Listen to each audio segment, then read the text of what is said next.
Welcome back, Philosophy 301. Dr. K here. I hope you all are getting after it. So in our last video, we completed our discussion on Maimonides' arguments against most of the positive attributes applying to God or being truly predicable of God. In this video, we're going to take stock of what Maimonides has argued so far, and we're going to kind of zoom out to the big picture implications of Maimonides' exclusion of most of the positive attributes from applying to God. So we're going to look at what I call the big picture argument, and we're going to see that on the basis of the conclusion of this argument, he derives two further arguments, namely an argument regarding biblical hermeneutics, or how we're to interpret various statements in the Bible, and from the claim in 3, he also is going to derive an argument regarding the apprehendability of God. So let's start with the big picture argument, which again summarizes or pulls together all the main claims that Maimonides has made thus far. After that, we'll look at the further two arguments which Maimonides attempts to derive from the big picture argument. Okay, so the big picture argument, it runs as follows. Premise 1, the only possible attribute predications are repetitive, fully defining, or what we also call explanatory, partially defining, qualitative, or what we also call accidental, relational, action, and negative. Those are the only possible attribute predications.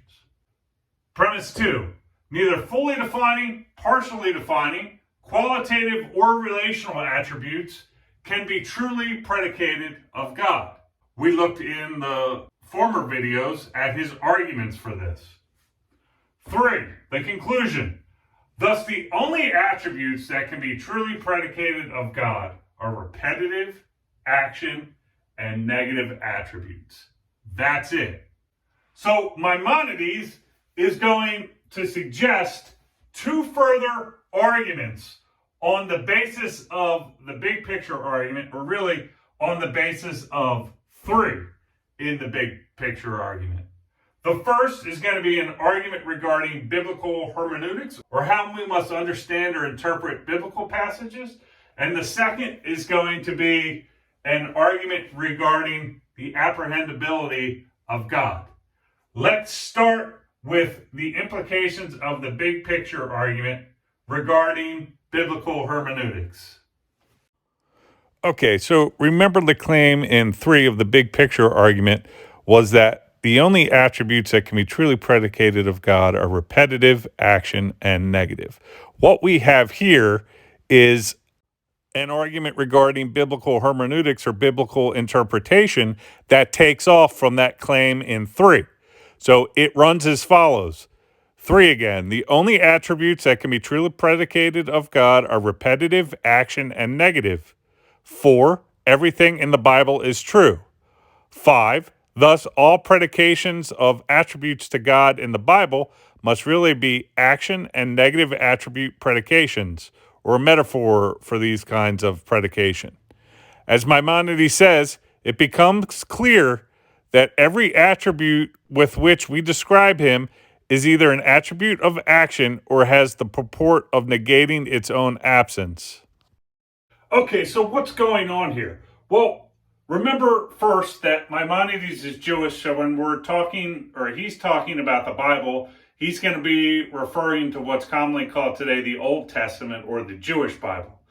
And if you read through the Old Testament, you'll see various passages in there which seem to be making certain positive attribute predications of God, which Maimonides has excluded. Given that Maimonides thinks that everything in the Bible is true, what he's arguing is that these passages must really be meant to be understood not the way that they seem on the surface. They must really have an action interpretation or a negative attribute interpretation. So take, for example, the statement in the Old Testament that God is jealous. If you want to have an action attribute interpretation of that statement, it would run something as follows: God does jealous things, or God's acts are jealous acts. Or if we want to take another statement and say God is one, if we want to interpret that negatively, it would be something such as God is not a plurality. So let's look at a bunch of statements about God which seem to predicate positive attributes that Maimonides has excluded.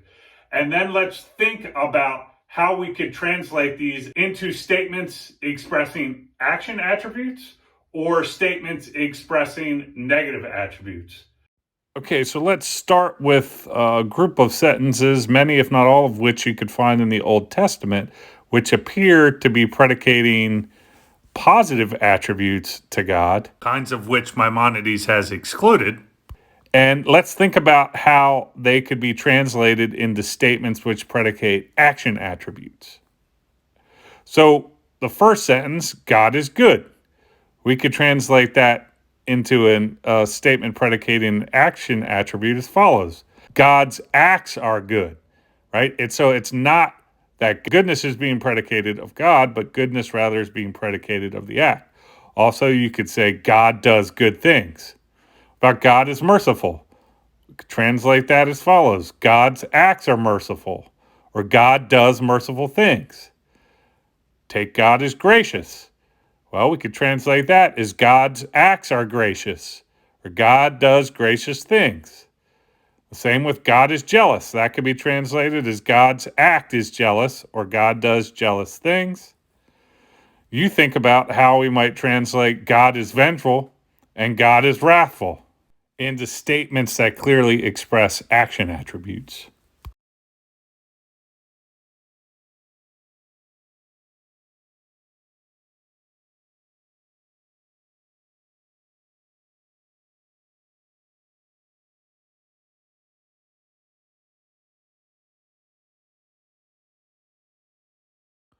Now let's look at some more sentences, most or all of which, again, can be found in the Old Testament, and which seem to predicate certain positive attributes to God that Maimonides has excluded. And this time, let's think about how they could be translated into sentences which express negative attributes. So the first sentence, God exists, how could that be translated into a negative attribute? Well, something like this: God does not exist, or God cannot not exist. God lives, that could be translated as God is not subject to death. God is eternal, that could be translated as God is uncaused. God is omnipotent, you could translate that as God is not powerless. What about God is omniscient? How might you translate that into a sentence which expresses a negative attribute and hence could qualify as true on Maimonides' system?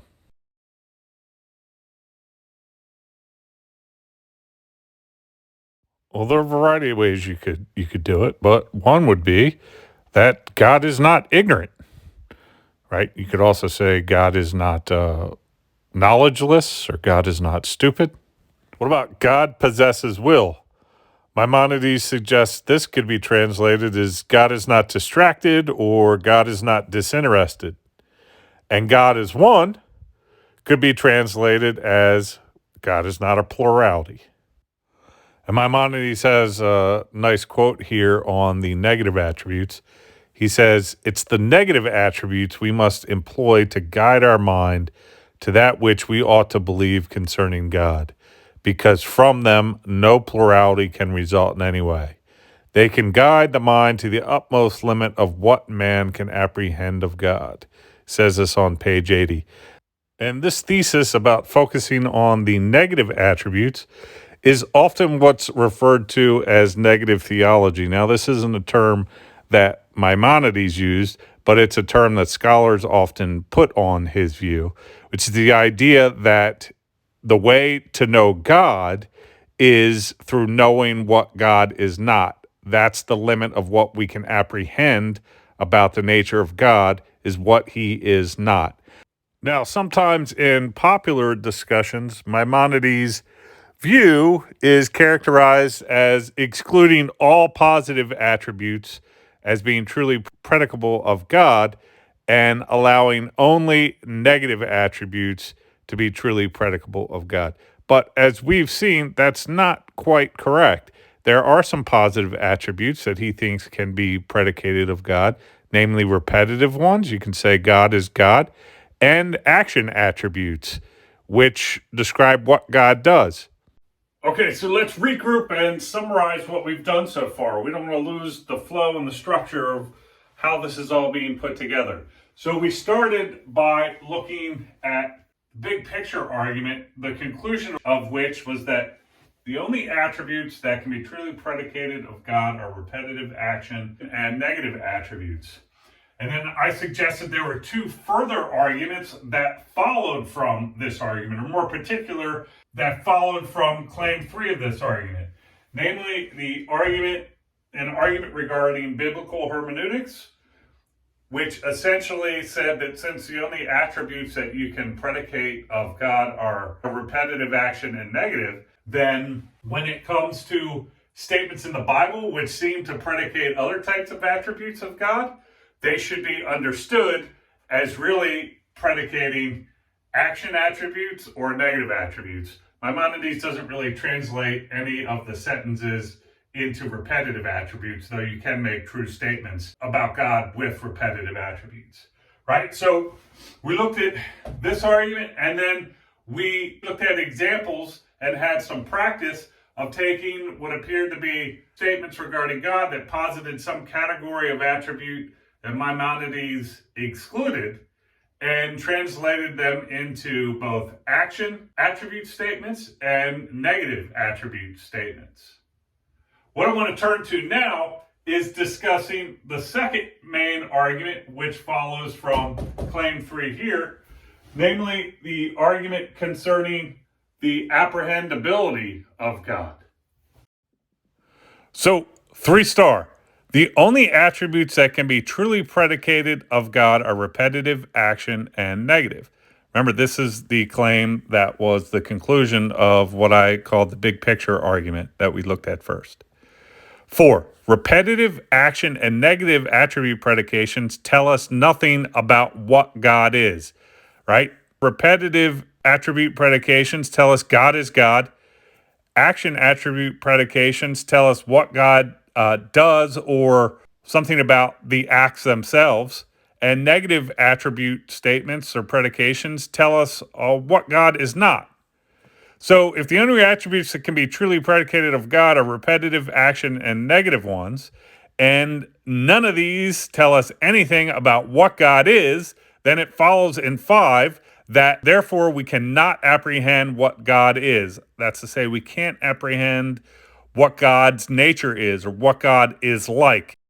Okay, so I hope you can see how radical and different the way Maimonides approaches the topic of God is from the other thinkers that we looked at. You understand what he's saying. He's basically given us an argument for how the Bible should be read and understood, and he's given us an argument about what the limitations are with respect to our knowing what God is like. All you can know about God is that God is God. You can know what his acts are, and you can know what he is not. Right? If you think about that, that's kind of radical and different from the approach that other thinkers that we've looked at had taken when it came to God.